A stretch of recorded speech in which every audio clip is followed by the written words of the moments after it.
Hi, Jim. Okay, I have your 6105 8000 here. It is a very early one from April 1968, which is basically the first month of production for these. You bought this watch in Vietnam through the PX system. It's not running at all. I can't get it to tick over at all. The fourth wheel is simply not moving. Nothing's moving.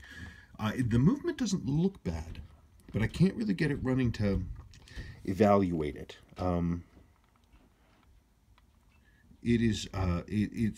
It could be something as simple as there's a loose screw or something inside that's simply stopping it from running. There also could be moisture that got inside and got between the pinion of the fourth wheel, which is what the second hand sits on, and the interior of the cannon pinion, and has corroded those so they're stuck. I will tell you about some of the things I found. Typical for a 6000 series Seiko, this one has a really worn lower mainspring arbor port, and we can see that because the line of brassing around the bridge, around the barrel here. The mainspring arbor is the axle that the entire mainspring barrel turns on. It sits below this screw right here. Well, the lower end of the axle is stainless steel. The arbor is stainless steel, and in the main plate is brass. So as this watch works and winds and everything else like this, and this mainspring arbor turns, what happens is that the hole, the round circular hole down in the bottom of the main plate, gets ground away to one side because the mainspring is pushing one way. And what happens is it goes from being a round circle to being an oval, and the mainspring barrel can tip over to the point that it starts to contact the underneath of the train bridge, and then it grinds away the plating. That's what we're seeing here. So it's not a surprise. So we're going to need mainspring arbor repair on this where we put in a jewel. Absolutely. You definitely have had service done on this watch. I see 5 servicing marks inside the case back, which is neither here nor there, but yes, you've definitely had it serviced. It's had a fair amount of moisture inside. You can't really see it here. You can see sort of basically the high tide mark for the water that got in around a lot of these. Basically where these markers have gone away is where the water was sitting, because the water gets in and it just steams these markers off. The hands, the metal of the hands isn't bad. The tops of the markers aren't terribly bad.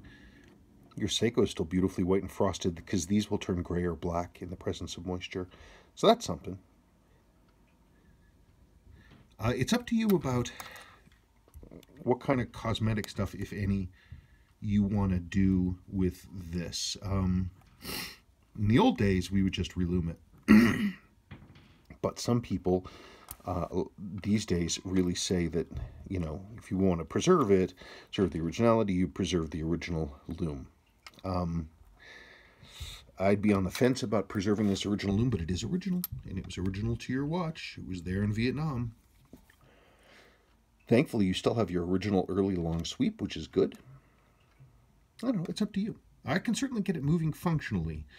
As for relooming, we can certainly talk about that, and I can make recommendations pro and con.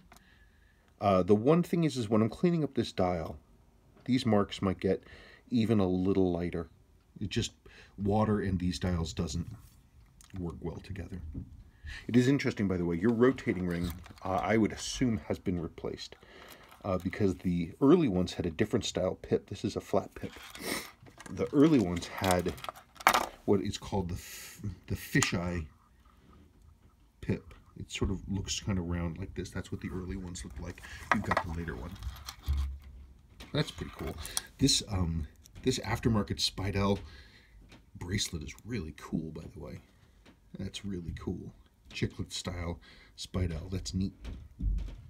Okay, well, let me know if you want me to go ahead. I'm not 100% sure about what I'm going to find inside the movement, but I didn't really see any water inside the movement. I wouldn't assume it's going to be that gnarly, but I won't know until I'm into it. So you let me know. Thank you.